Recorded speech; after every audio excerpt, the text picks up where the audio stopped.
Então, acho que já entramos no ar? Acho que sim, mas eu não estou vendo as pessoas. Como é que eu faço para ver quem está entrando? Vocês conseguem ver as pessoas entrando? Sim. Sim? As pessoas, não, eu vi quem entrou. Tem 15, 16, mas não Tem gente vejo entrando de São Paulo, de fora. Queria poder ver aqui o chat.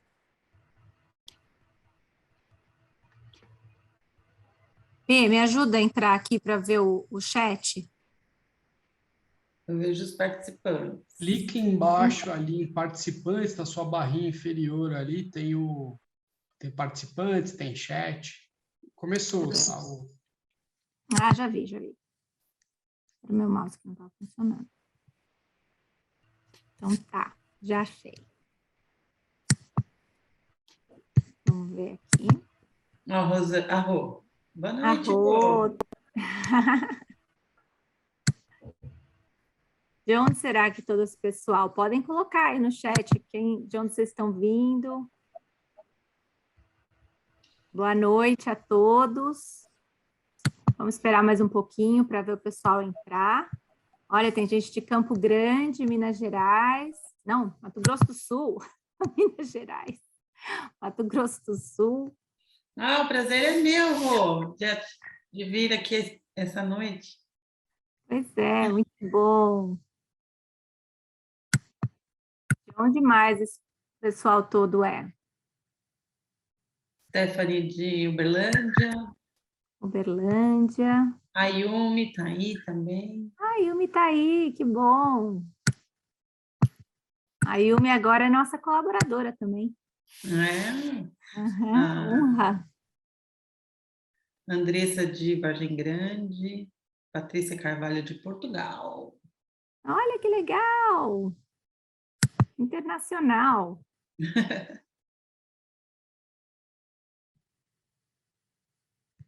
Como é que eu faço para deixar o chat aqui do lado? Desculpa, gente, eu tinha isso aqui fixado e não estou conseguindo colocar. Espera aí. Aqui, achei.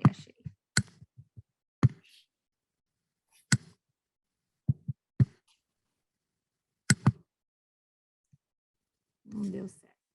Vamos começar a se apresentar. E daí todo mundo vê.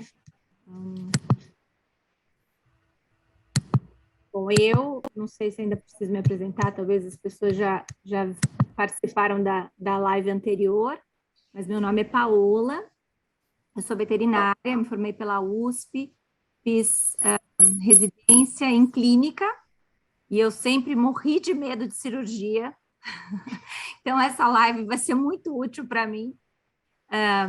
Eu trabalhei, depois eu fiz meu mestrado na USP também, e trabalhei dando aulas, depois eu montei uma clínica, depois eu fui para os Estados Unidos, tirei minha licença por lá e trabalhei lá muitos anos em uma clínica em Dallas, no Texas, que eu via muitas emergências e eu tive que, na marra, fazer cirurgias, e apesar do medo ainda existir, eu ainda tenho medo de cirurgia, mas eu faço quando precisa. E hoje eu ainda trabalho, né, como clínica lá nos Estados Unidos, mas eu vou e volto periodicamente, e eu sou uma das sócias fundadoras do VetSapiens. Então, eu queria ter muita presença de todos, agradecer a presença da Clau e da Flor, e eu vou pedir para vocês se apresentarem. Por favor, Flor. A Flor? Primeiro, eu queria agradecer o convite da VetSapiens para estar fazendo parte dessa live essa noite. Então, meu nome é Patrícia Bonifácio Flor, mas todo mundo na veterinária me conhece por Flor desde que eu era acadêmica. Eu fiz faculdade de veterinária na FMVZ da Universidade de São Paulo. Durante a faculdade, eu fiz iniciação científica com dor, anestesia e dor, com a professora Denise Fantoni. Aí eu não fiz residência, né? Fugi um pouco do que hoje em dia a gente vê que todo mundo faz residência, e eu fui para o mestrado. Então, eu fiz meu mestrado com dor oncológica, saí do mestrado, fui trabalhar em alguns hospitais veterinários aqui de São Paulo. Logo em seguida, eu entrei na Unixul, dei aula de anestesiologia, aí entrei na FESB, que é uma faculdade de Bragança Paulista também, para dar aula de anestesiologia e trabalhar no hospital veterinário deles como anestesista. E daí surgiu a oportunidade de prestar concurso e entrar como veterinária contratada do serviço de anestesiologia aqui do OVET da Universidade de São Paulo. Então, hoje eu estou aqui no OVET USP, trabalhando como veterinária do serviço de anestesiologia, e faço a parte de dor e cuidados paliativos também, junto com a professora Denise Fantoni, e estou sempre anestesiando com a professora Aline, com a professora Silvia, auxiliando nos trabalhos e nos projetos que elas têm aqui na faculdade, e sempre que tem alguma emergência, o pessoal me chama para dar uma ajuda. Então, eu acho que é por isso que a Clau, lembrando do nome, me chamou aqui, né? Porque não fico só na anestesiologia, acabo ajudando também quando tem algumas emergências. Que currículo, hein? Principalmente as emergências dolorosas, né, Flor? Emergências dolorosas, aí eu tenho que. Daí eu mesmo saio correndo atrás para ir ajudar, né? Eu fiz a especialização também do HC com dor e cuidados paliativos. Muito bom, Flor. Vamos aprender muito hoje e no curso, porque a Flor também é uma das professoras do nosso curso de emergências do Vet Sapiens. Também. E nossa colaboradora também. E nossa colaboradora, claro. Clau? Boa noite a todos, eu sou Cláudia Inglês, me formei em Jaboticabal, eu fiz, na época falava residência, mas hoje é aprimoramento em cirurgia de pequenos animais na Unifeob. Depois eu fui para Bragança Paulista, onde eu conheci a Paola trabalhando, né, justamente para tirar favor de cirurgia, e ela estava na minha entrevista, ela falou, ai, que ótimo, que eu detesto cirurgia. E desde lá... Três férias. Aí eu dei aula em Leme, dei aula em Campinas, dei aula na USP também por 3 anos, só faço meu pós-doc ainda na USP, e estamos trabalhando na área, eu trabalho na área de cirurgia, e eu também tenho muito interesse na área de neurologia. E é uma das sócias fundadoras. E uma das sócias fundadoras, e trabalhando no Vet Sapiens. Do Vet Sapiens. Muito obrigada. E, então, hoje a gente vai falar um pouco daqueles casos que me amedrontaram a vida inteira, aquelas emergências que chegam na clínica e que você fala, bom, vai ter que entrar na cirurgia, né? E quando que a gente tem que colocar esses pacientes em cirurgia e como, né? Mais do que quando só, como e como que deve ser feito da maneira melhor possível, né? Então, um dos casos, né, que sempre me assustaram bastante, né, são aqueles braquicefálicos, né? Então, um animalzinho desses, quando entra na clínica, então, um exemplo, né, um caso que eu queria saber a opinião de vocês, né, então, vamos dizer que um bulldog francês entre na clínica com uma temperatura alta, né, de 40 graus, e em colapso respiratório, mesmo, de espineia e em colapso. Como que vocês abordariam esse caso de imediato, assim, primeiros socorros? Flor, vou perguntar para a Flor, inicialmente. Eu achei até, não engraçado, mas muito particular você colocar esse caso logo de início, porque semana retrasada a gente teve um caso desse aqui na faculdade, né? Foi um paciente que chegou, que eu até vou contar a historinha para vocês terem uma noção da desgraça que foi, porque foi assim, o cachorro no sábado ele tinha tido tosse, o tutor achou que ele estava com uma traqueite e resolveu que ele ia tratar, e aí ele deu um comprimido de diclofenac para o cachorro, e aí o cachorro, na segunda-feira, ele resolveu vomitar, e ele tinha muita hematemese. Então, o braquicefálico, ele, quando começa a vomitar, melhora muito a respiração, que já não é ruim, porque quando a gente vomita, né, a gente já aconteceu com todo mundo, fica muito irritado as vias aéreas superiores. Aí imagina, dentre ele sair da casa dele, chegar aqui, dentro do carro, teve 20 vômitos, né? Então ele chegou aqui e ele respirava e ele assobiava, né? Então ele fazia aquele de não conseguir respirar. E aí, sabe quando entra assim? Você respira e entra de tanto esforço. Tanto esforço inspiratório. E aí o pessoal da clínica médica que estava atendendo, né, do pronto atendimento que estava atendendo o paciente, pediu para que eu fosse até lá para sedar ele, para ver se sedado ele respirava melhor. Só que quando eu cheguei lá, a situação já tinha passado do ponto, né? Porque né? Os pacientes, a gente ceda, né? A gente ceda para tentar melhorar um pouco a ventilação de alguns pacientes, que às vezes eles estão muito nervosos, e aí você precisa fazer oxigenoterapia ou outras intervenções para você auxiliar o paciente a respirar um pouco, e a sedação ajuda. Só que esse paciente já estava em cianose, né? E cianose grave, e a única coisa que eu pedi foi licença para o tutor. Falei assim, licença, eu vou anestesiar e eu vou entubar, porque eu não posso mais perder tempo, né, com esse paciente. Então, às vezes, não é isso que você tem que fazer, mas esse caso foi, porque já estava mais grave do que o que é costume a gente pegar esse paciente. Eu peguei um caso semelhante a esse, viu, Flor? Eu também tive que anestesiar e entubar, senão não tinha outra, não tinha. E antigamente eu tinha muita dúvida, né? Será que eu tenho que parar e explicar para o tutor? Olha, vou fazer, se ele autoriza, eu vou fazer isso. E hoje em dia, depois de conversar com algumas pessoas, inclusive de defesa veterinária, essas coisas, eles já me deixaram bastante seguras que, em caso de que o paciente pode vir a óbito, a gente avisa, né, no que pode, você não fica pedindo autorização, você vai e faz em tudo. Foi o que eu falei para ele, licença, eu vou fazer um procedimento de emergência, porque senão a gente pode perder ele. Ele falou, pode fazer. E aí eu induzi, para entubar foi o inferno, porque eles têm a traqueia muito pequenininha, e aí estava tudo muito escuro. Tudo é demasiado. Demasiado, e cheio de resto de vômito, né? Então, limpei. E tem o risco de você enfiar vômito lá para dentro também, né? Então você anestesia, mas deixa meio acordada, e corre o risco de tomar uma mordida. Aí você tem que dosar o quanto você anestesia esse paciente, né? Aí eu limpei, entubei, mas mesmo para entubar estava um pouco difícil, mesmo com uma sonda pequenininha, mas a gente conseguiu entubar.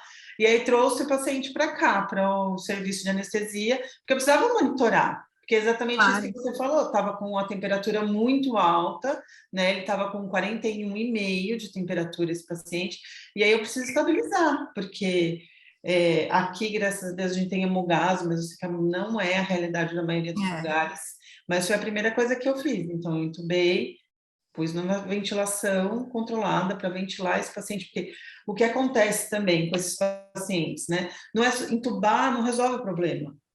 Às vezes resolve, mas tem pacientes que fizeram tanto esforço respiratório que eles começam a fazer edema pulmonar não cardiogênico. E aí é um segundo problema mais grave ainda para você enfrentar. Então, eu precisava saber se ele estava evoluindo para esse quadro mais grave. E daí a gente entubou, fiz uma hemogasometria, pus na ventilação controlada e resfriar o paciente de forma controlada, né? Porque não posso simplesmente esfriar, de repente ele vai para 33 de temperatura, né? Então, isso realmente é bem complicado. Então, esse paciente foi isso que a gente fez naquele momento, que é a emergência em si. Depois você respira, agora vamos conversar com o tutor, vamos ver o que a gente vai fazer, qual é a próxima coisa, qual é o próximo passo. Então, isso foi esse paciente. E aí você teria que... e se não funcionar? E depois, qual seria... Ou se estabilizar, e aí o que mais que a gente pode fazer? Tem uma traqueostomia, porque a cachorrinha que eu vi, ela era uma... Eu não lembro que raça, como que chama aquela raça, que é um peludinho, mas é um braquicefálico, mas ele é tudo... Não é o Shih Tzu, nada disso. Yata, não? Não, é uma diferente. Bom, eu vou lembrar o nome depois. Mas ela teve que fazer, a gente teve que fazer traqueostomia nela, porque não tinha como estubar ela não tinha Ela não... Esse paciente também fez traqueostomia. Ah, fez? Fez. Ele foi Então, é isso que eu... Conversa um pouco como que se prepara o paciente para isso, que eu acho que isso é importante, né? Assim, para esse paciente que já estava entubado, então a gente entubou e a gente pôde manter ele entubado até 4 horas da tarde, porque a ideia era ver se melhorava o edema, melhorava, mas não teve melhora, né? E aí a gente chama o cirurgião e pede uma traqueostomia, para daí passar, ventilar, não precisar mais do tubo, né? O tubo. A Rô falou. Isso, era um grifão, a Rosângela lembrou, era um grifão. E aí você pode acordar o paciente, né? Porque ainda ficou, houveram umas pessoas que perguntaram, mas Flor, a gente não pode deixar ele entubado numa ventilação mecânica a noite inteira, para não precisar fazer traqueotomia, e acorda ele amanhã para ver se melhorou o edema? Na minha opinião, e aí a gente tem várias divergências, né? Tem pessoas que acham que sim, tem pessoas que acham que não. Na opinião minha, baseada em alguns trabalhos, você começa a ter alguns problemas. O primeiro problema é manter esse paciente anestesiado, né? Hemodinamicamente, depende dos fármacos, depende de como esse paciente está respondendo à anestesia e o risco de contaminação, porque toda vez que o paciente é entubado, você corre o risco de uma contaminação boca, traqueia, pulmão. E se você põe o traqueotubo, não tem esse risco? Ele tem, mas é um risco menor, porque você tem o paciente acordado e você consegue fazer as coisas de uma forma melhor. Mas o manejo também é difícil. Então fica essa, né, não sei o que a Cláudia pensa sobre isso, mas é uma decisão difícil. Mas para mim, eu achava que era melhor fazer a traque, porque aí você tem um paciente que come, um paciente que anda, um paciente que defeca, um paciente que não precisa de anestesia. Na minha opinião, era melhor. E o Cláudio, ele está perguntando qual o protocolo utilizado nesses casos de anestesia para entubar. O que você usou? Foi só paciente para intubação rápida, né? Então, era um paciente que eu precisava anestesia rápida para intubação rápida, porque era uma emergência. Então, você usa o fármaco mais fácil de você utilizar nesses pacientes, que é o Propofol, né? A ketamina com o midazolam, por exemplo, vai manter o reflexo e vai te atrapalhar na intubação.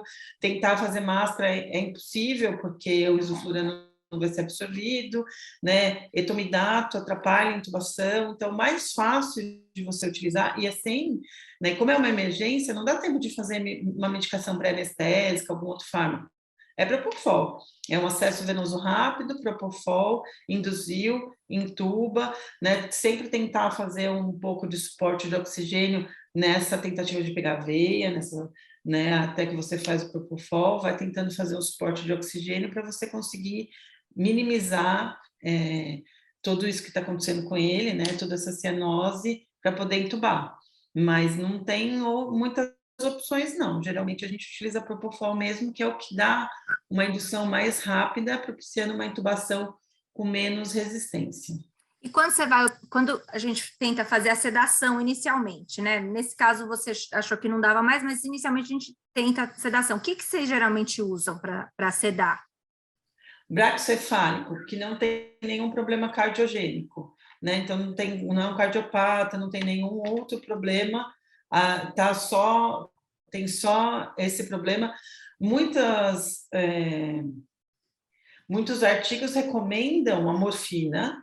Mas a morfina pode causar vômito. Então, a morfina dose baixa, 0,1 miligrama por quilo, 0,2 miligramas por quilo, intramuscular. Outros autores recomendam butorfanol, 0,3, 0,4 miligramas por quilo, também como sedativo, e a grande maioria deles é uma associação com a cepromazina, né? Com uma 0,02, 0,03 de cepromazina para a sedação desse paciente. Agora, tem sempre que lembrar, precisa avaliar para ver se não tem nenhuma doença concomitante, que talvez inviabilize o uso de algum desses fármacos. Certo. Então, e aí agora fiquei numa dúvida, esse animalzinho, né, na USP, não tem internação 24 horas, né? Então, fez a traqueotomia e ela foi para casa ou ela foi internada? Tem internação, a gente tem história tem um segundo capítulo, né, Flor? Hã? Que bom, agora tem internação. Essa história tem um segundo capítulo também, né? Tem. O quê? Pode falar, Cláudia. Nesse caso, não, só assim, esse cão, então, que ele veio apresentando, né, que é um quadro dramático, né, é o que a Flor falou, é uma coisa que a gente não tem muito tempo para pensar, para justificar, é hora de agir, né, são casos de obstrução de via aérea superior, tá? Talvez seja uma das emergências mais emergentíssimas, né? E isso acontece por quê daí? Por causa da conformação do crânio desses cães, né? Por que é muito importante a gente falar disso aqui? Porque eles estão extremamente na moda, né? No mundo inteiro, não é só aqui, extremamente popular. E a gente teve um outro cão, eu acho que eu vi me orientada aqui, um cão que ia vir participar do nosso projeto, que ele veio a óbito, não deu tempo do tutor levar.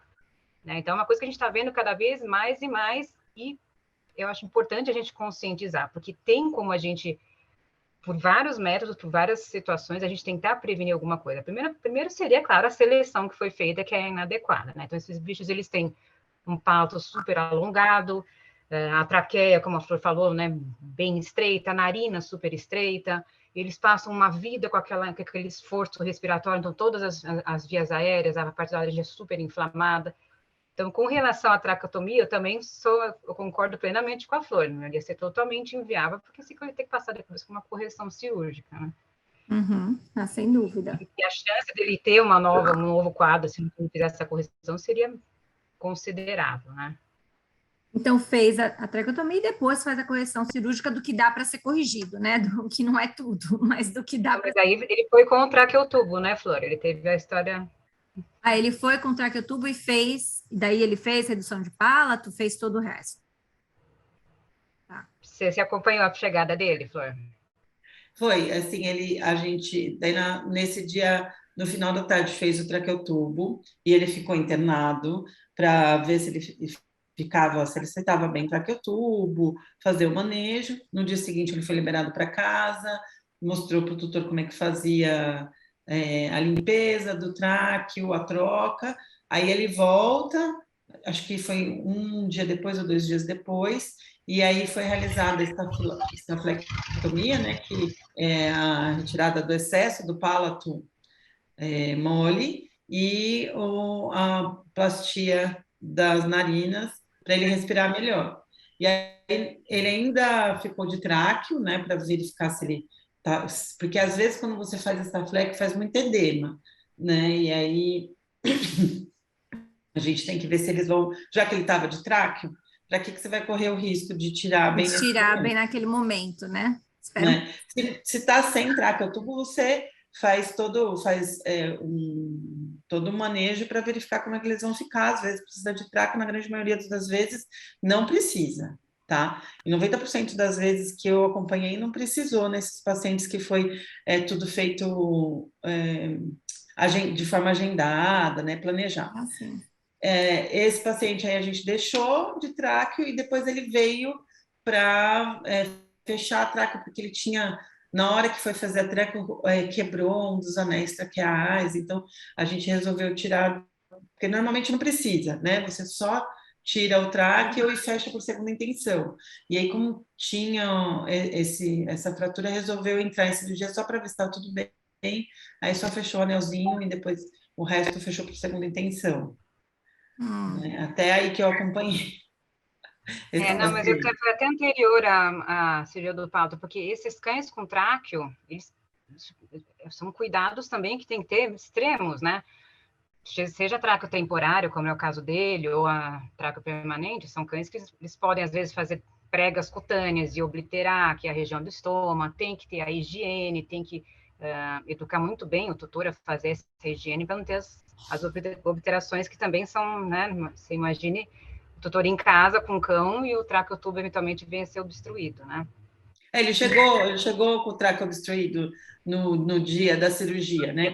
Foi fazer a cirurgia, ele chegou aqui, ele estava com o tráqueo obstruído, que o tutor achou que, tudo bem, porque ele já ia vir para a cirurgia mesmo, né? Aí ele deixou sem limpar, nada, aí chegou com um plug enorme, não conseguia respirar. Mas ele estava conseguindo respirar, né? Naquele momento. Coitado, não conseguia respirar mesmo de tráqueo. Então, esses cuidados a gente tem que ter muito, tem que educar muito bem, senão eles não fazem. É chato, né? Se você analisar bem, é chato. Não, sem dúvida. E eu queria uma pergunta sobre outros tipos de dispneia. Então, se você pega um animal, chega numa emergência, né? Então, um outro caso de emergência que chegou atropelado, isso, demonstrando muito esforço respiratório, dispneia. Como a gente deve abordar esse paciente? Quando que precisa fazer uma cirurgia? Quais seriam os momentos em que precisa entrar em cirurgia se for um animal dispneico após um trauma? Clau, vamos para a Clau dessa vez. Bom, se a gente pensar que está ligado no trauma, né, quais que seriam as possibilidades? Um pneumotórax, por exemplo, um hemotórax, uma ruptura diafragmática, né?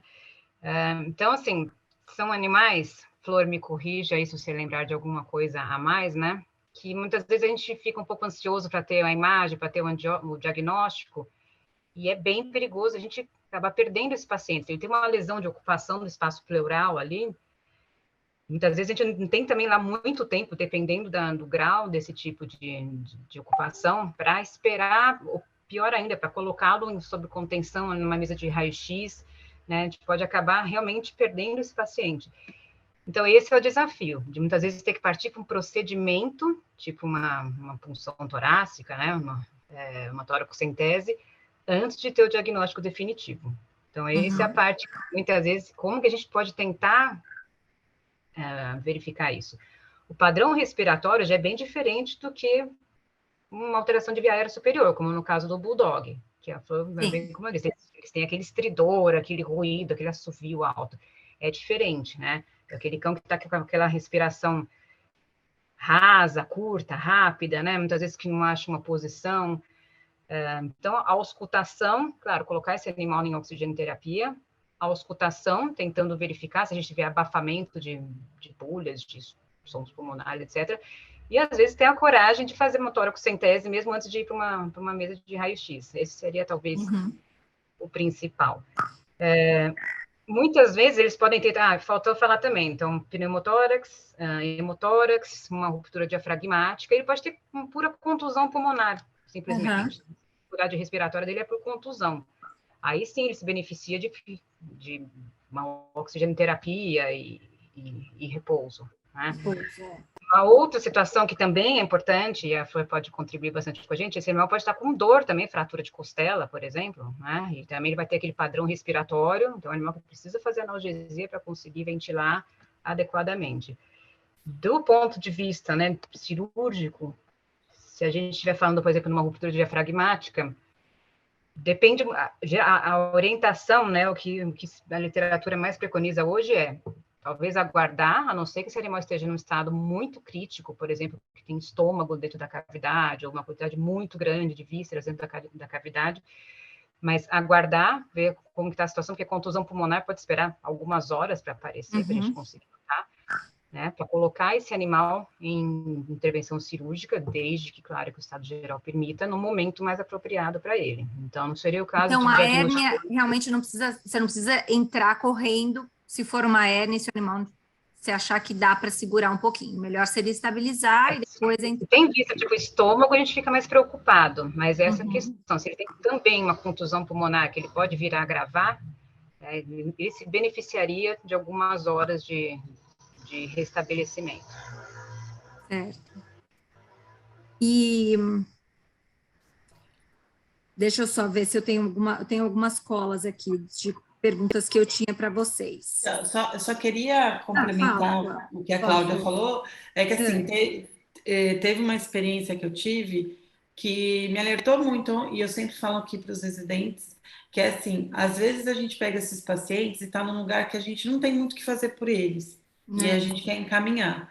E aí você pega esse paciente, ele tem uma perda de continuidade de pele, né? Então, por exemplo, trauma por mordedura. Então, você pega um cachorro pequeno que teve uma trauma por mordedura para o cachorro grande, aí você até vê os furos do dente, e aí você fala, nossa, eu vou fazer um curativo para mandar para outro lugar. Mas tem que avaliar bem, porque às vezes o que acontece, principalmente se tem enfisema subcutâneo, porque às vezes o que acontece é que esse dente fura a pele, fura a musculatura, fura o pulmão.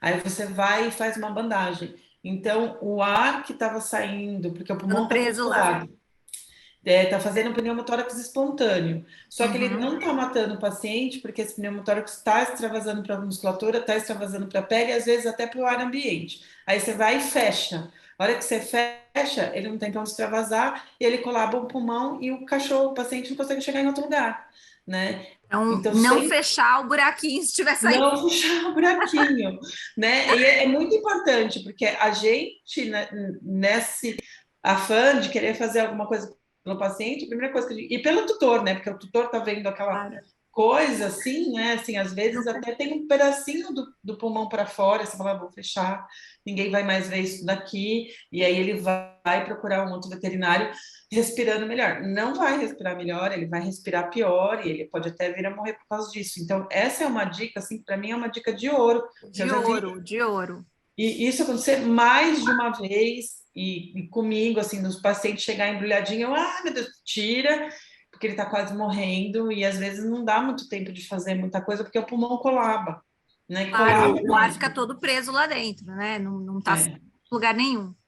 Isso. Então, eu queria fazer um anúncio, né? Que hoje a gente está com 40% de desconto num curso de emergências, onde a Flor e a doutora Cláudia vão dar muitas dicas. Tem um link que vai ser colocado aqui no chat para os 40%, que é só nas próximas 24 horas, né? Então, esse curso vai ter 15 horas aulas, são aulas gravadas, só de coisa muito prática, de emergência mesmo, né? Para o clínico geral, mas que para atender esses casos de emergência. E hoje, nas próximas 24 horas, tem 40% de desconto por esse link. Então, a Flor e a Cláudia são professoras do curso e dão muitas dicas muito bacanas para esses casos de emergência.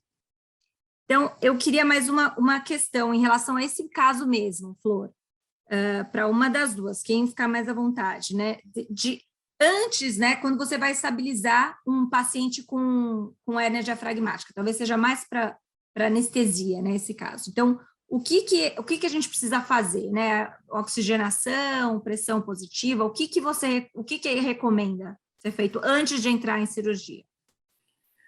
Depende de como o paciente está, né? Como a Cláudia falou, se eu tenho um paciente que ele está em angústia respiratória e eu sei que é uma ruptura diafragmática, não tem o que fazer. Eu preciso levar ele para dentro do centro cirúrgico, porque eu preciso tirar o que está dentro do tórax, né? Então, muitas vezes você tem alça intestinal, muitas vezes você tem fígado, muitas vezes você tem o estômago ali dentro, comprimindo o pulmão, e esse paciente não vai conseguir expandir esse pulmão de forma alguma, então eu não tenho muito como estabilizar esse paciente, né? Então, eu tenho que entrar com esse paciente em cirurgia, não tem muito o que fazer, né?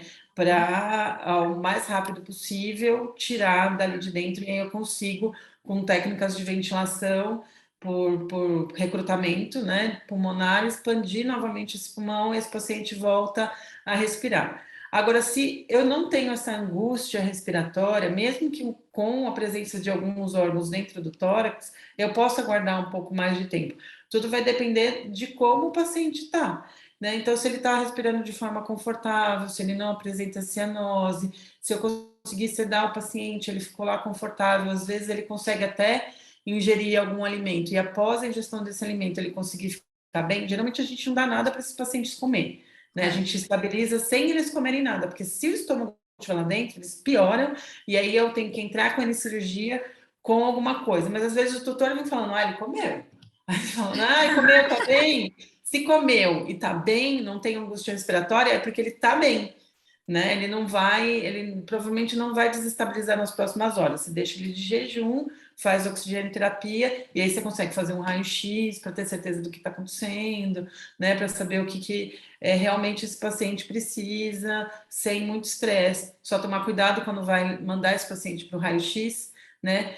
Para ele não estressar mais. Então, às vezes, a gente até faz uma analgesia bem boa para esses pacientes, né? Então, uma analgesia mais pesada, quando ele chegar no raio-x, ele está até um pouco sedado, para conseguir fazer o raio-x sem estresse. Porque às vezes eles estão ótimos, você manda para o raio-x sem nada, ele estressa. e aí ele piora, né? E sempre lembrar que um fármaco que está contraindicado nesses pacientes é a cipromazina, porque na ruptura diafragmática a gente não sabe qual órgão pode estar dentro do tórax. E um desses órgãos que é muito comum entrar no tórax é o baço. E aí, exatamente, né? E aí o baço fica enorme, né? Além de, se você tiver alguma perda sanguínea, piorar, porque o hematócrito vai cair ainda mais por causa do baço, que ele vai sequestrar essas hemácias. Você ainda vai ter um baço gigante dentro do tórax, atrapalhando mais a respiração. Então, lembrar que na suspeita de ruptura diafragmática não pode utilizar cipromazina. Certo. Isso é uma ótima dica também, hein? E, Clau, para você, né? E se for uma hérnia crônica, né? A gente não é uma emergência, né? Não precisa sair correndo para fazer a cirurgia, geralmente. E é o terror do anestesista. Né? Essas são piores do anestesista, né? Eu prefiro as rupturas diafragmáticas recentes. As antigas são muito difíceis. Mas a cirurgia também é complicada, porque tem aderências, né? E tem vísceras, né? Ali comprimidas, que aí você descomprime. Então, assim, há controvérsias, né? Porque, ao mesmo tempo que a gente pode desestabilizar alguém que está estável, mas ele pode também, né? Por exemplo, se tem um estômago lá dentro do tórax, e eventualmente, isso já vi algumas vezes, né? De cães que tinham hérnias, vamos chamar de hérnias que eram desconhecidas, ou então que não se deu atenção no momento, de um dia para a noite eles entram em emergência. E aí, numa condição bem mais séria, até conseguir fazer todo o procedimento necessário. Então, tem esses prós e contras. É o que eu falo. Eu também, a gente, né, é bem melhor tudo estar recente, né, Flor, nesse sentido de manipulação. Tanto a cirurgia quanto a anestesia é mais tranquila quando a coisa é recente. Porque tranquila naquelas, né? Um gato assintomático que a gente está com trauma recente. Oi? Eu acho que eu perdi, desculpa. Não, que eu já vi casos de gato que, assim, a hérnia diafragmática foi encontrada por acaso, numa outra situação que não tinha nada a ver, e, poxa, esse gato tem hérnia diafragmática, ele nunca teve nenhum sintoma, nunca teve nenhum problema, mas realmente pode ser que de uma hora para outra venha a ter, né? Então, mas são esses casos crônicos. Mas vocês recomendam a cirurgia de qualquer maneira, na crônica? Depende muito do... Acho que a gente vai falar muito essa frase, depende, né? Porque depende muito se o paciente tem alguma contraindicação, vamos supor que ele tem alguma comorbidade, indicação, ele está bem, é algo que o tutor tem que estar ciente, né? Que depende, se isso virar eventualmente uma emergência, se ele descompensar agudamente de uma hora para outra, ele tem que ter já planejado o que ele pode fazer, né? Mas é complicado no sentido assim, principalmente aderências que se formam, né? Então, você vai na hora de trazer de novo essas vísceras, né? Tem muito mais sangramento, acaba fazendo trauma muito maior. Não é a situação ideal mesmo. Mas a gente tem que estar ciente de que é uma situação que pode agudizar. Um bicho que está estável, de uma hora para outra, e isso eu já tive a oportunidade de ver algumas vezes, ele está em emergência naquela situação dramática. E nas hérnias peritônio-pericárdicas? Sim, se você está numa situação de tamponamento cardíaco, o que vocês recomendam? Como que vocês tratariam desses casos? Entre em cirurgia? Eu, honestamente, eu nunca vi tamponamento com peritônio pericárdico. É super comum também a gente ver um bicho já com idade, é uma coisa que é congênita, você vai descobrir sem querer depois. Exatamente. Então, assim, eu nunca vi, teria que fazer efusão, muita efusão, né? E eu pelo menos, eu não sei se a Flor já viu algum caso assim que precisou... Não, de tamponamento cardíaco não, é sempre um achado e que tem alguma coisa que as pessoas acham que é por causa disso, que ele tem aquilo, então vamos corrigir, aí entra para corrigir, mas é realmente assim, o pior problema... Mas raramente emergências, né? Raramente emergência, tudo agendado. Eu também nunca vi. Né, mas eu já tive assim, para mim as piores rupturas diafragmáticas foram as crônicas que agudizaram, né? Então o cachorro foi resgatado da rua já faz 2 anos e agora que descobriu que ele tem uma ruptura diafragmática. Aí você, descobriu por quê? Porque aí ele veio de espineico porque a gente não sabe, só sabe que agora ele agudizou. e que o estômago está lá dentro, por exemplo, tem vários órgãos agora lá dentro. Você entra com esses pacientes em cirurgia, eles dão muito mais trabalho, né? Sim. E eles, muitas vezes, fazendo até ruptura de pulmão, precisando ficar com dreno torácico por um tempo maior, coisa que muitas vezes a gente não vê no paciente agudo, né? Que acabou de ter o problema. Então, muitas vezes o pulmão está íntegro e durante a cirurgia ele permanece íntegro, e isso faz com que esse paciente tenha alta mais rápido, né? E tenha uma evolução mais favorável. Então, esses pacientes crônicos que agudizam são os piores mesmo para anestesiar, na minha opinião. Então, perguntando se a questão do curso vai se estender até amanhã. Ela dura 24 horas, então 24 horas a partir de hoje, né? Então, até amanhã. O preço do curso é normalmente 380 e durante essas 24 horas está por 216. E pode ser pago em 12 vezes, até 12 vezes, no cartão, Pix, de qualquer jeito. Agora, um caso que para mim é o meu pesadelo, que eu quero que vocês falem o que a gente tem que fazer, que são as torções gástricas, né? Quando ligavam e falavam, putz, tá vindo um cachorro que está tentando vomitar e não sai nada, o abdômen distendido, eu já começava a suar, já... Como que vocês recomendam? Do começo ao fim. Bom, eu acho que eu sei que não vai dar para ser muito profundo hoje. Desculpa, Cláudia, deixa eu só avisar. Eu estou falando do começo ao fim, eu sei que não dá para ser muito aprofundada agora. Eu sei que vai ter mais coisa sobre isso durante o curso, mas dá uma pincelada. Dá uma pincelada por agora. Então, aí a Flor entra no tratamento do choque, acho que ninguém melhor que ela para falar sobre isso. Vou falar rapidamente, então, é uma doença não necessariamente, mas mais comum em raças grandes e gigantes, que o estômago dilata e ele sofre uma rotação no seu eixo, né? E isso vai causar, por essa grande dilatação, toda uma deficiência no retorno venoso, no débito cardíaco, e também comprime o diafragma, e as próprias vísceras começam a entrar em sofrimento, em deficiência de vascularização, e isso tem uma série de consequências que vão culminar com o choque, né?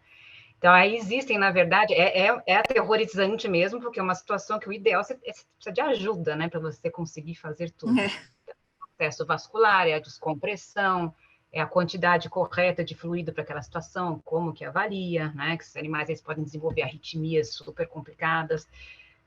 Então, de procedimento, né, além de fazer o tratamento de fluidoterapia com o choque, é interessante tentar fazer uma descompressão gástrica, tá? Essa descompressão ela pode ser feita tanto com a utilização de um catéter bem calibroso, realmente percutir, introduzir o catéter e tentar esvaziar o máximo que conseguir, tá? Às vezes isso não é lá muito efetivo, porque esse animal nem sempre ele tem gás, mas ele tem muito conteúdo também, né? Come porcaria, corpos estranhos, muita comida e etc. Então, às vezes, o catéter não é tão efetivo. Não sai muita coisa, né? Não sai tanto grandes quanto a gente imaginava. E existe a sonda orogástrica, mas aí o animal tem que estar pelo menos sedado, né, Flor, para conseguir colocar uma sonda num cão gigante, pelo menos sedado, e aí para conseguir esvaziar. O fato de você não conseguir introduzir a sonda não quer dizer necessariamente que ele esteja torcido, pode ser que você não esteja conseguindo realmente introduzir. Tá? E o contrário também, não é porque a sonda entrou que quer dizer que é só uma dilatação, porque existe essa discussão. Pode ter uma torção também. E é um quadro que, assim, é bem crítico de estabilização antes da anestesia geral, mas é aquela situação que muitas vezes você depende da intervenção para conseguir estabilização. Essa é sempre a... Tem que fazer tudo mais ou menos ao mesmo tempo ali, né? Exato. E aí, Flor, queria que você falasse, então, fala um pouco da fluido do choque. Analgesia, o que tratamento por cima. Sei que você não vai poder falar muito, as pessoas vão ter que assistir o curso para ter mais informação. Mais informações. O caso da síndrome de dilatação vulvogástrica, antigamente, né, eu lembro que quando eu estava no estágio na anestesiologia, a gente tinha o costume de pegar os 2 acessos das patas torácicas com o catéter mais calibroso que você conseguisse, então, né, catéter 18, catéter 16, colocava litros e litros de solução de ringue lactato e punha os estagiários para apertar o ringue Jugular, pegou lactato, jugular. jugular, né, até assim, competição. Porque não pode pegar nenhuma veia das patas traseiras, né? Não, pata traseira nem pensar, porque, né, Exato. não tem irrigação, você quer priorizar a microcirculação, então cabeça e coração. E aí descia aquela quantidade de soro, parecia que era um equino sendo anestesiado ali, aquela quantidade. E aí muda, apaga isso, foco hoje, a gente já, né, entendeu que não é isso que vai salvar o nosso paciente, que não é essa quantidade de fluido desse tanto, nessa rapidez. Isso, na verdade, ajuda esse paciente até a morrer mais rápido, né? Porque você vai provocar uma acidose metabólica, você vai provocar não é,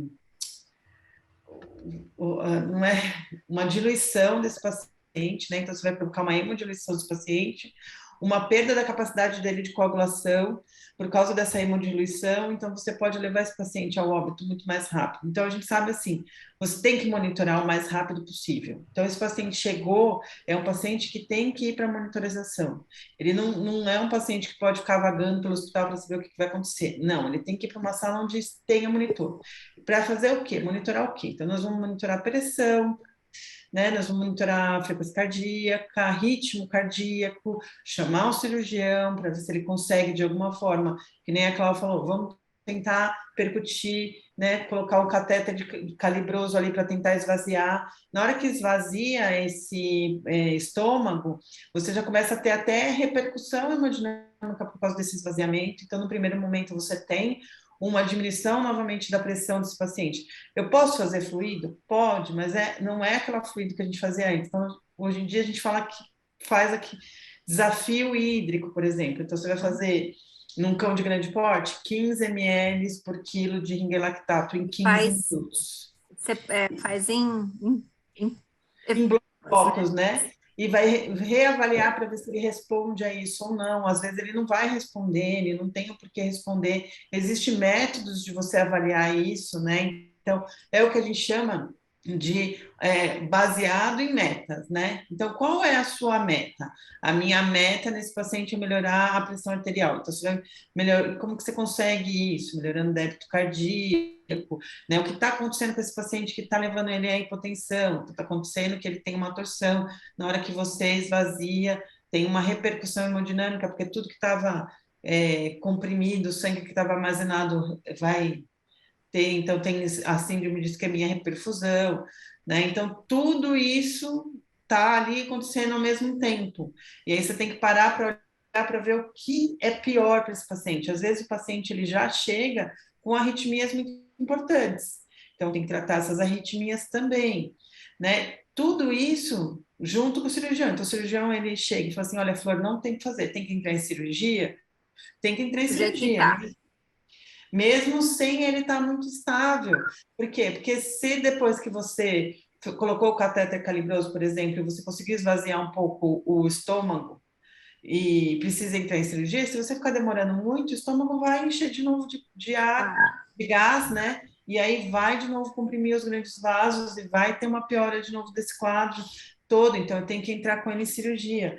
E aí a monitorização é muito importante, desde pegar uma artéria para ter uma hemogasometria, se você puder, para você fazer uma pressão arterial invasiva. Eu não tenho aparelho que faz pressão arterial invasiva, mas hoje em dia a gente faz com um manômetro, né? A gente faz aquele famoso kit PAN, né, que você consegue fazer com pouquíssimas coisas dentro da clínica e consegue mensurar uma pressão arterial invasiva, né? O que você tem que fazer é treinar para pegar uma artéria, né? Para canular uma artéria. No momento desse, né? No momento de emergência. Mas olha, dos residentes aqui na faculdade, né? Assim, eles conseguem mais fácil pegar desses pacientes do que no dia a dia ali que tá, né? Sob tensão a pessoa funciona melhor, né? Funciona melhor. E aí nesse momento, você pode pegar, ela fala assim, mas Flor tem que pegar no membro torácico. Não, você pode pegar no membro pélvico, porque quando você está em cirurgia, você quer avaliar a hemodinâmica do paciente como um todo, porque você vai distorcer Você espera que volte, né, a perfusão. Tá, e vai voltar ao normal. Então, a pressão que está lá no pezinho é a mesma pressão que está no resto do corpo e não tem problema, né? Reavaliar lactato de tempos em tempos, porque ele vai ser um preditor para você se as coisas estão melhorando ou não. Geralmente piora, né, no começo. Por quê? Porque vai entrar em cirurgia, vai distorcer e vai piorar, né? Porque vai começar a vir tudo que estava aprisionado, vai vir para a circulação. Agora, sempre priorizar por não fazer fármacos na hora que for fazer uma sedação, não querer fazer fármacos que possam agravar a situação. Então, uma vez eu fui chamada, quando eu fazia anestesia volante, para uma torção, né? E aí, enquanto eu estava indo para a torção, o clínico que estava cuidando resolveu ajudar. E aí ele quis sedar o paciente para tentar passar o catéter e tentar sondar, passar uma sonda de alívio para o estômago. E aí ele resolveu fazer a Cepram e Meperidina no cachorro. Só que o baço tinha torcido junto. E aí esse baço torceu e ele, né, tentou aumentar de tamanho e a conclusão, a hora que a gente abriu, o baço tinha rompido também. Rompeu. Né? Então, assim, não fazer a Cepram nesses pacientes também, tá? E fica complicado mesmo essa situação. Então, geralmente, a gente acaba optando por um opioide, né? Às vezes um opioide forte, né? E para tentar segurar essa situação, mas a maioria das vezes a gente passa por sedativos hipnóticos, né? Para conseguir passar sonda, sem grandes problemas. Não piora a situação desses pacientes anestesial. O que piora a situação desses pacientes é ficar olhando, não fazer nada. Não fazer nada. E em relação à cirurgia, Clau, assim, o que...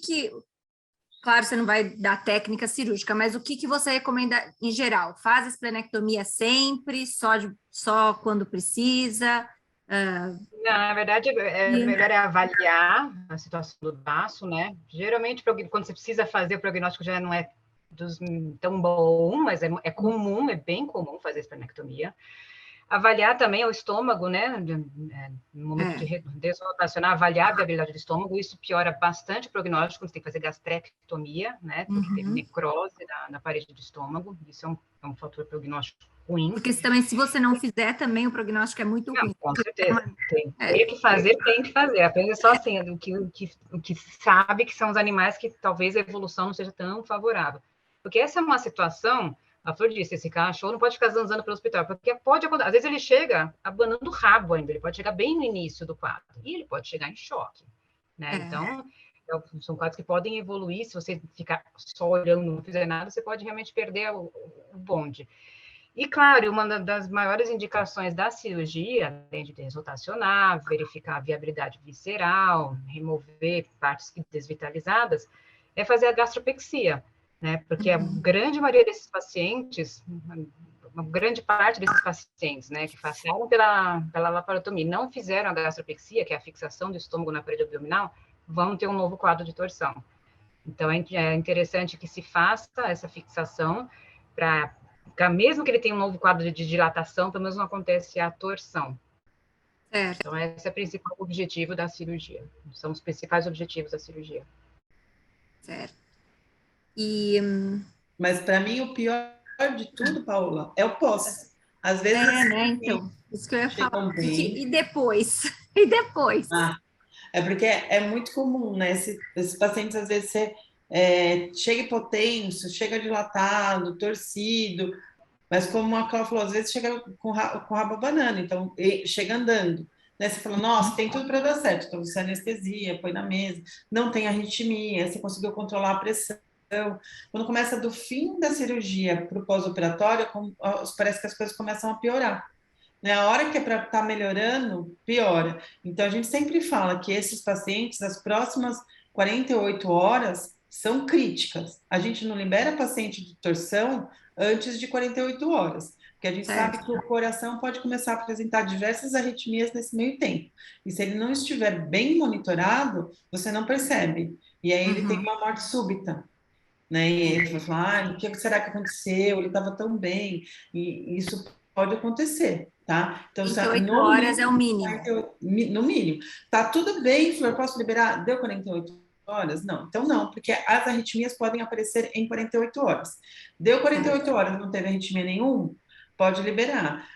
Agora, se começou a arritmia nesse meio período, você vai poder liberar depois que tudo estiver controlado. Então, é um mínimo de 48 horas e o máximo é o tempo que levar para você controlar a situação desse paciente no pós-operatório. Porque tem paciente que sai tão ruim que às vezes com uma semana internado até você controlar tudo, né? Então, isso também a gente costuma conversar com o tutor. A gente não deixa de fazer nada, né? Então, entrou, tem que fazer, vai fazendo enquanto alguém conversa com o tutor, que pode ser que ele vai precisar desista, né? Também pode ser que ele desista, né? Infelizmente. O Cláudio está falando que se está muito grave, a gente, se vocês indicam a eutanásia, né? Porque às vezes nas clínicas particulares, por causa do preço, isso acontece. E essa também é uma experiência minha. Lá nos Estados Unidos, uma cirurgia de... eu não faço, mas uma cirurgia de gastropexia, de um cão de grande porte, pode ser muito caro. Então, infelizmente, tem muitos tutores que pelo preço, desistem, né, da cirurgia, infelizmente. O nosso código de ética na veterinária, ele fala que o tutor tem o direito de pedir a eutanásia quando ele não tem condições financeiras de custear o tratamento do seu animal, porque se ele não custear o tratamento, o animal vai sofrer muito por causa das consequências de não tratar. Então, ele pode pedir eutanásia. E nesse caso, ele vai morrer, né? Não teria como ele sobreviver se não fosse tratado. E o veterinário tem o direito de falar que não quer fazer e pedir para procurar outro veterinário. Mas, assim, nesses casos onde o tutor fala que não tem a menor condição financeira, graças a Deus, estou aqui na faculdade, né? Então, às vezes, quando não tem condição, a gente tenta pedir isenção, se existe a possibilidade, tenta fazer parcelar em 10 mil vezes, tenta várias coisas para ver se realmente não tem como ajudar esse tutor, mas se ele realmente não quer, e essa condição, não tem muito o que fazer, você vai fazer o quê? Liberar para casa? Tchau, leva para casa, exato, né? Eu acho que daí também é desumano.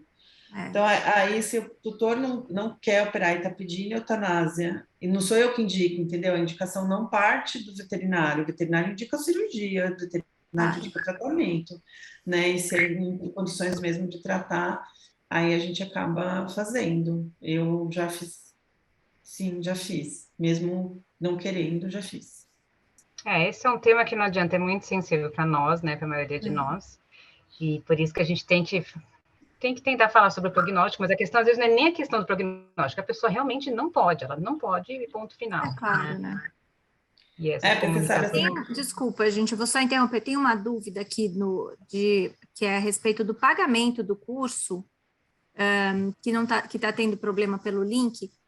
Desculpa, Karen, eu não sei, posso falar com o pessoal de TI para ver se eles colocam um cupom ou uma área para pagamento com desconto dentro do site, mas consigo te garantir como que isso vai acontecer ou quando, mas a gente pode avisar nas mídias sociais se a gente conseguir.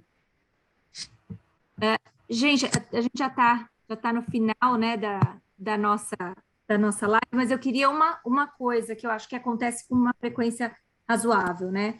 Que são as causas, os hemoperitônios. Quando a gente vê hemoperitônio, quando que a gente tem que entrar em cirurgia e que tem causas variadas, né? Que pode ser um tumor de baço, pode ser um pós-OSH, e quando que a gente deve entrar em cirurgia e como a gente deve estabilizar esse paciente? Eu vou falar rapidamente, aí a Flor, se quiser, só também falar da parte de hemoderivados, o que você prefere. Bom, o que acontece? Pode ter várias causas. O que a gente precisa pensar quando a gente vê um hemoperitônio? Pera, cortou tudo, fala de novo. O que a gente precisa pensar, né, quando a gente vê um hemoperitônio? Quais são os diferenciais? Quais são os diagnósticos diferenciais? O que a gente precisa imaginar... O hemoperitônio, ele pode ser traumático, né? Então, trauma, atropelamento, trauma penetrante, por exemplo, ou os hemoperitônios não traumáticos. Então, tumor é talvez o mais comum, coagulopatias, seja por uma doença ou congênita, ou por doença hepatobiliar, ou porque ingeriu, como é que chama? Rodenticida, né? Então, são essas, tem causas que não se descobrem, né, de onde veio esse sangramento, né? E aí, como que a gente tenta avaliar? Como que está, mais uma vez, como que está? Ele está com sinais de hipovolemia? Ele está com sinais de que realmente está precisando receber algum tratamento ou uma intervenção cirúrgica, né?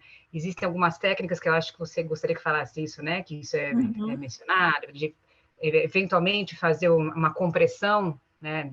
Não só no abdômen, teria que pegar membro pélvico e abdômen. É uma técnica descrita, eu particularmente eu nunca fiz, não tenho experiência nenhuma, não sei se a Flor tem. O intuito dela é justamente aumentar a pressão intra-abdominal, diminuir o diâmetro dos vasos e diminuir o sangramento, só que tem que tomar cuidado, que pode diminuir a perfusão para as vísceras também, né?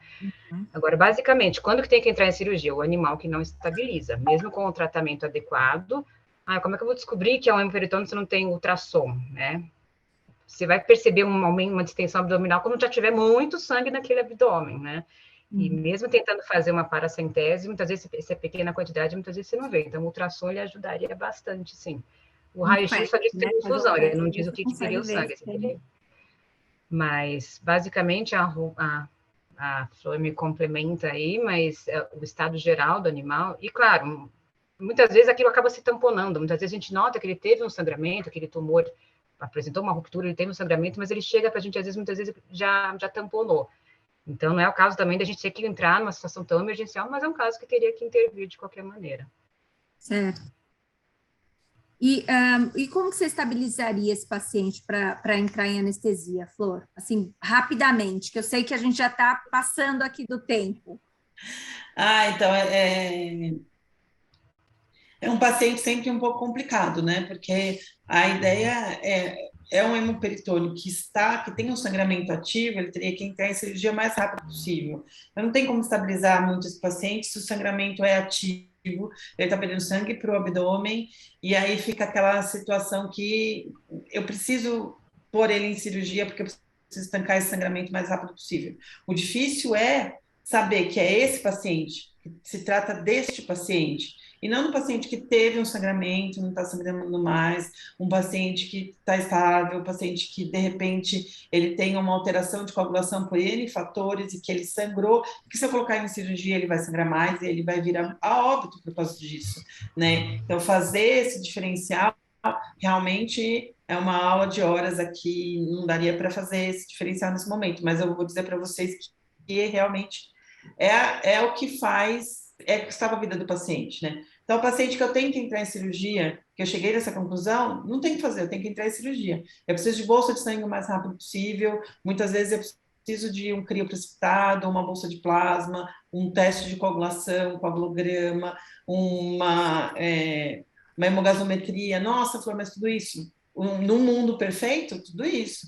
Num mundo perfeito, eu ia querer até um Rotem, né, um viscoelastograma, broncoelastograma, alguma coisa do gênero, mas a gente às vezes não tem, e aí você tem que se decidir com as informações que você tem. Então, uma coisa que ajuda às vezes bastante é fazer o hematócrito do líquido peritoneal e do hematócrito do paciente, né? Então, se você, por exemplo, tem um hematócrito do líquido muito maior que o hematócrito do paciente, às vezes é um sinal de que a situação está muito grave, que esse paciente está perdendo muito sangue para a cavidade abdominal e que você tem que fazer entrar em cirurgia.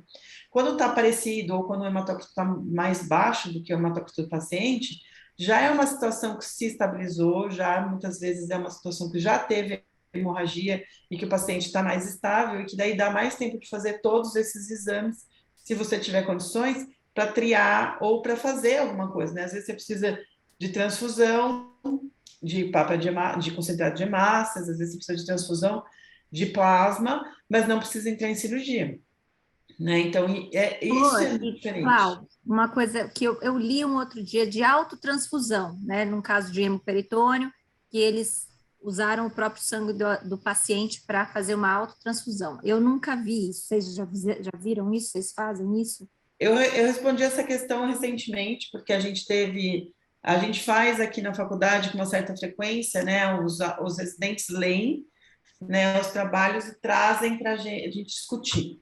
Então, era um trabalho que falava de xenotransfusão, então, por exemplo, pegar sangue de cachorro e transfundir em gato, né?